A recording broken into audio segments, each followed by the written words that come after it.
also errors or loopholes in the manner in which they conducted themselves on the day? Okay. I mean, I'll take them in segments. For us, first of all, the grounds for the declaration of a state of emergency in Rivers State were not in existence as at the time the president made the declaration. It is our view that the facts as presented did not justify a declaration of state of emergency. They did not meet the threshold or the facts and circumstances that are enumerated under Section 3(5) subsection 2. Now, the next segment is whether, assuming that as lawyers say, without conceding that the president was right in declaring a state of emergency, was he right in suspending the governor and his deputy as well as the House of Assembly? We also went on to say, and still insist, that that declaration too was unconstitutional, because Section 11(4) of the Constitution makes it clear that declaration of a state of emergency does not extend to power of the National Assembly to remove a governor. Now, if you know that under Section 305 subsection 5, the declaration by the president does not really become law until it is ratified by a resolution of the National Assembly. So you understand in what context Section 11(4) of the Constitution says that provided that the National Assembly does not have the power to remove the governor and his deputy. Now, the substance of this is, what is a state of emergency? State of emergency is merely a declaration that allows the government to take extra measures to deal with the situation, either war, breakdown, law of order, or any of the things enumerated in Section 305(2). So it could be abridgment of the fundamental rights of the people. It could lead to maybe government taking possession of people's homes or doing things that would ordinarily have been unconstitutional, but for the existence of a state of emergency. It does not extend to the dismantling of democratic structures in a state where a state of emergency has been declared. And it was on that basis that we also posited that if the act of the declaration itself was unconstitutional, that the ratification of the same by both chambers of the National Assembly cannot cure the defect. And if you go into it further, the Constitution has stated that the National Assembly, both chambers of the National Assembly shall by 2/3 majority ratify it.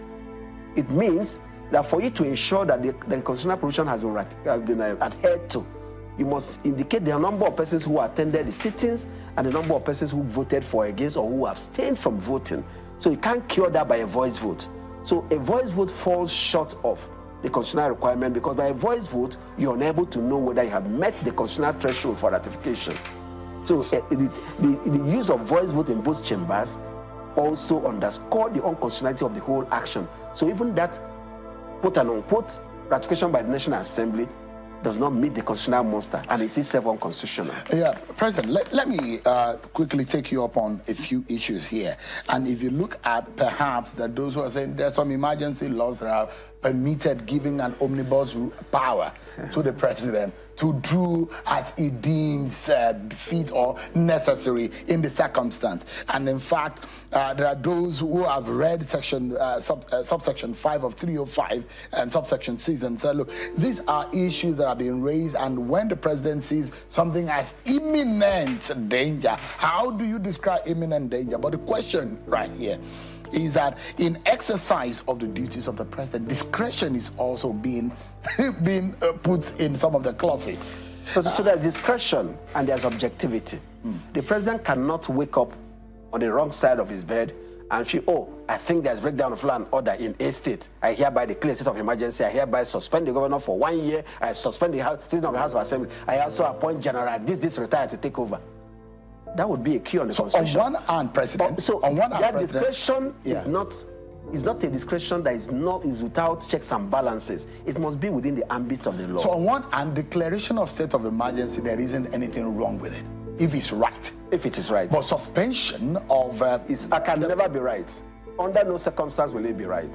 So they are democratically elected government, and no president has the power to suspend another democratically elected officer. If you look at section 188, or is it 188, I guess, of the Constitution, on how a governor of a state can cease to hold office, declaration of state of emergency is not one of the grounds. So whatever President Tinubu did last week, Tuesday, is absolute and is done. Nothing can shake it. I don't think that it would be right to say that nothing can shake it. It can be set aside by a court. And the president can also say, you know what, I realize that I made a mistake. I reverse it, even though it's been approved by the National Assembly. I think we don't need to go down that route. Is it also fair on him for those who have described his action as undemocratic? Because there are those who say you do not have 100% picture of what the president is saying. He has security briefings, he's seeing a whole lot of things, he's being told this, he's being told that, and there are threats that are being made in the creeks to bring down the nation's mainsail of the economy.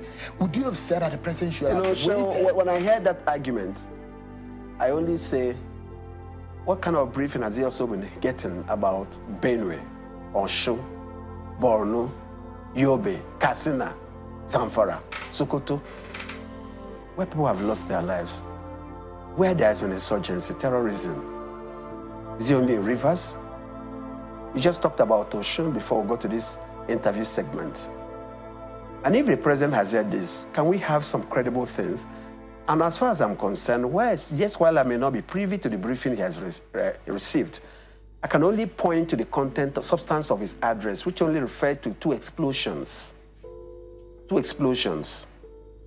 and the fact of the intractable political crisis between the governor and his godfather.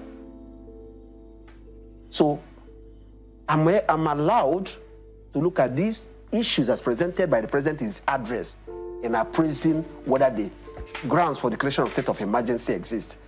And an objective appraisal of the same comes out with a resounding no. Because at the end of the day, it was all about the governor not being able to settle the crisis after the court judgment, after not taking advice, not doing this, house not sitting. And even though I don't want to go questioning the narrative as contained in that address, the point is that the Rivers problem is being cured with a wrong solution. My thinking, to me, is like taking a sledgehammer to your head because of a headache. The measures being taken to address the Rivers problem are overreaching, are extensive, are undemocratic, and above all, unconstitutional. I mean, you heard the arguments and the defense of Chief Lateef Fagbemi, the Attorney General of the Federation. For you, is that tenable?